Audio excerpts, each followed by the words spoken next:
Let's talk now once again about the science side of coronavirus, with news from Holland that face masks may not be effective.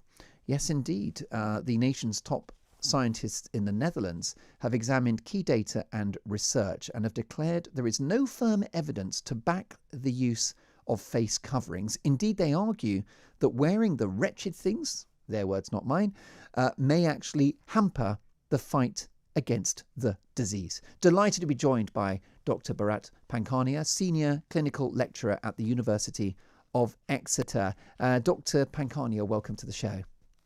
Thank you. Do you hear this news with some disappointment, some weariness, given the fact that I know you're quite keen to get the pro-mask message out there? It's always good to be challenged. And I myself was not convinced until April. And then having reviewed the evidence and thought about it and reflected myself, I said, so I have changed my mind. And I did so in April this year. If we look at what the Holland people are actually doing, is they do insist on wearing masks in public places such as public transport, buses, trains, where it is not possible to socially distance.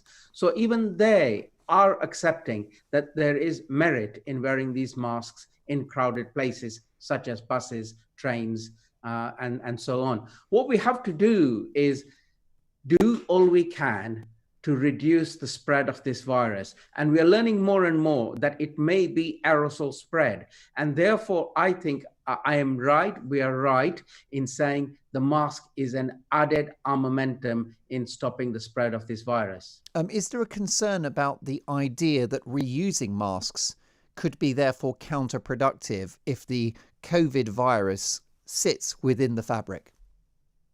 No, but it is your own mask. So you're not lending your mask around to your friends. So it is your own mask and you wear your mask and you periodically clean it. So no, there is no risk of, well, you might have a contaminated mask. It is your own mask. But what if it goes, let's say you remove the mask and of course the mask is on your fingers and you touch something, is it not going to harbour the disease in some ways? For example, I don't know anybody that cleans their masks.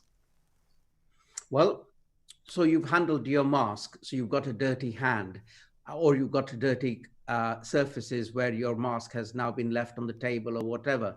And our advice has always been clear. Please clean your hands, wash your hands, and don't introduce your otherwise most probably contaminated hands to your nose and mouth. So again, that basic infection control practice, wash your hands, wash them frequently, comes into play. Indeed. So you would say that masks are a good idea, but we have to accept we don't have 100% clinical proof and data that they work, but it's worth a try. Is that really the overview? Oh, absolutely. Absolutely. Because in the middle of a pandemic, it is very difficult to go around and conduct what we would call a randomized control trial. But even the Holland people are saying on crowded buses and trains and those places, wear a mask.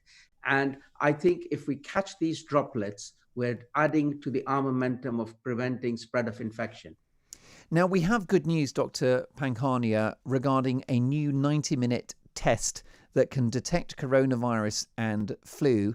We're expecting it to be rolled out in hospitals and care homes from next week. The government have said on-the-spot swab and DNA tests will help distinguish between COVID-19 and other seasonal illnesses. Will these devices help? Very much so, and it is a move in the right direction. It is to be much welcomed. And if we can now have universal testing, because these testing kits are a lot easier to do than the reverse transcripted PCR tests that we've been doing thus far. So I hope we will therefore be able to extensively test. And by the way, the correct terminology is this. The coronavirus is an RNA virus. This test picks up a sequence of that RNA virus and then makes a complementary DNA. And then that complementary DNA is amplified and we detect it. So that's how the test works, because it's not a DNA test. Right. It's an amplification of a DNA. Oh, that's interesting that obviously that adds to the efficacy of this test. We've been asking our audience throughout the show, Dr. Pankania, whether coronaphobia is now our biggest threat. What is your view, given that there are so many fit and healthy people who could get back to work, get into the office, go out for dinner, and who are staying at home because of fear? Yes, we must get our messages right, because I myself am picking up this background noise that people are very concerned. And as you put it, coronaphobia. I think we need a concerted effort from the center to advise, reassure, and inform our people about who is at risk, who is less at risk, and what should we do. Because most people who get the infection will get better, but that doesn't mean you drop your guard and get infected or infect others. But we need this Indeed. clear messaging. Do you think that the schools, for example, have the green light to reopen in September? That's a very difficult one, but we've got to try and open them. We've got to try and take all possible measures that we can. And now we are learning that ventilation is the key. So therefore, between now and September, we must address this issue of fresh circulating air rather than having our doors, windows, everything shut and poor ventilation. That is going to be the key in infection control. Ventilation, fresh air. Could that involve devices in classrooms that encourage the free flowing of air? I think we will have to consider it, and where possible, I would say, yes, please do it. Because if you are in a small classroom in some setting somehow, and there is no free flow of air, I would call that a risky place to sit in. So yes, we may need to introduce machinery where it is possible to do so. Dr. Pankania, perhaps the terminology, the language of a second wave is unhelpful, and perhaps it feeds the monster of coronaphobia. Don't we need to talk about local flare-ups? And do you think that the control of local spikes is our way through this pandemic and to the end of it?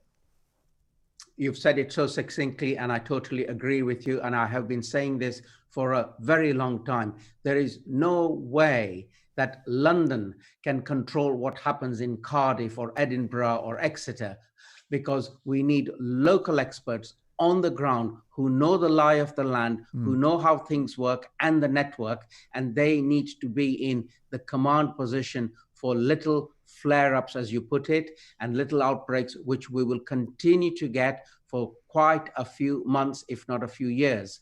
Therefore, delegate that authority to local people to handle it.